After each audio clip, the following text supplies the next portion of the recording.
sur Zeddon. Je suis Zed et aujourd'hui j'accueille 4 amis qui sont gentiment venus répondre à quelques questions sur l'anglais. Je vous présente Terence, Julien, Mehdi et Virginie. Bonjour à vous. Hello. Yes, c'est ça l'esprit. Ils ont tous un niveau d'anglais différent, mais ils vont tester ça avec quelques petits exercices qui, je l'espère, peuvent aussi vous apprendre une chose ou deux. Et je jette dans le mix des points à gagner pour une petite compétition amicale, et c'est parti. Pour le premier exercice, je vais vous montrer des mots en anglais qui peuvent porter à confusion, et vous allez me dire comment vous pensez que ça se prononce. Et le premier mot sera... Recipe. Ok, est-ce que tu veux réessayer? Non. Recipe. Recipe. Recipe. Recipe. Recipe.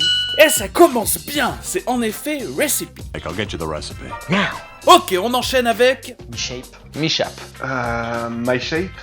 Mishape. Bon, on a eu toutes les prononciations possibles, mais c'est en fait mishap. Dozens of people lose a hand to a helicopter or fireworks mishap or... On continue avec un mot très courant qu'on apprend tous à l'école mais qu'on oublie aussitôt, et ça donne... Toug. Touch. Thou. Yep, c'est mieux mais c'est en fait... Though. Not too bright, though. Ok, on monte un peu la barre avec ce quatrième mot. Albeit. Albi. Hailbait. Albeit. En effet, c'est comme ça que je le prononçais avant de découvrir la semaine dernière que c'était en fait albeit. He was a quiet, albeit brilliant boy. Et on va terminer cet exercice avec peut-être le titre de jeu le plus souvent mal prononcé par les Français. Mais comment ça, mal prononcé? Moi, je le prononce très très bien. Tomb Raider. Tomb Raider. Tomb Raider. Mais je pense que c'est Tomb Raider. Ah, c'était presque ça, Tomb Raider. Le B ne se prononce pas. Tomb Raider. Ok, c'est parti pour le deuxième exercice. Je vais vous donner un mot français utilisé couramment en anglais et vous allez me dire leur signification. Et on commence par coup. Ça me fait penser à une coupe de fruits. Une coupe de champagne, comme pour faire un toast.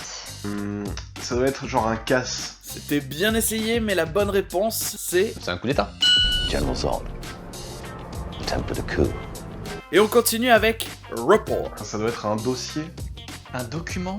Un lien entre deux personnes. Ah, quasiment. C'est en fait avoir une bonne relation avec quelqu'un, comme un psychologue et un patient. I don't care if you have a rapport with a boy. C'est une souris près de la mer, tu vois, un rapport. Et on va continuer avec... Ah, oui, une question.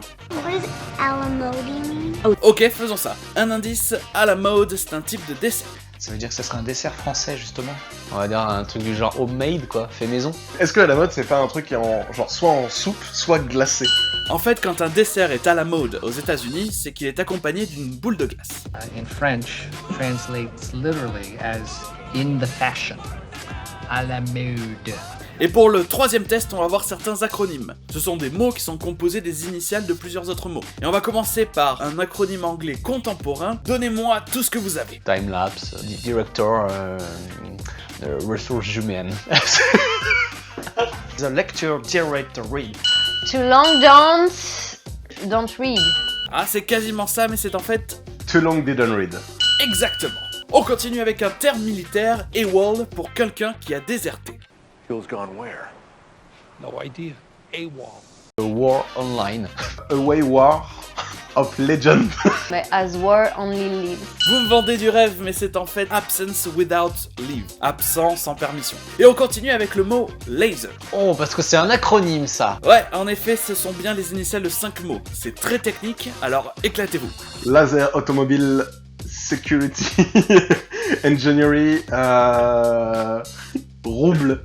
Light and sensible energy recorder. Light, acronym, services, economical, responsive. Point bonus pour avoir placé acronyme dans l'acronyme. Light item, small emission ray. Ouh, 2 mots sur 5, c'est pas mal. Mais la réponse est la suivante. Light amplification by stimulated emission of radiation. Et terminons en beauté avec le quatrième exercice, les tongue twisters, ou littéralement les tordeurs de langue.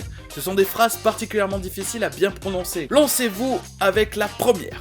She sells seashells by the seashore.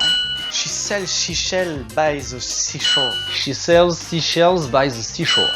She sells seashell by the seashore. Ah, c'est pas mal, on va pouvoir augmenter la difficulté. Which wristwatches are Swiss wristwatches? Which wristwatches are Swiss wristwatches? Which watch or Swiss watch? Which wrist traces are Swiss wrist traces? We wish you a Merry Christmas. Which Swiss watches are Swiss wristwatches? Ah, en effet, c'était plus compliqué, mais on n'a pas encore attaqué le plus dur. Un tongue twister à base de TH. He threw three free throws. He threw 3 free throws. He threw 3 free throws. He threw 3 free throws. Eh bien, félicitations pour avoir vaincu cet exercice avec talent. Est-ce que ça vous a plu? Amazing, awesome, huge. Et voilà les scores. Et je pense que vous méritez d'être sur ce magnifique Mont Rushmore anglais. Et merci à vous d'avoir regardé cet épisode un peu spécial de Zedon. Si vous avez une question d'anglais pour un prochain épisode, laissez-la en commentaire. Et sur ce, je vous dis à la semaine prochaine!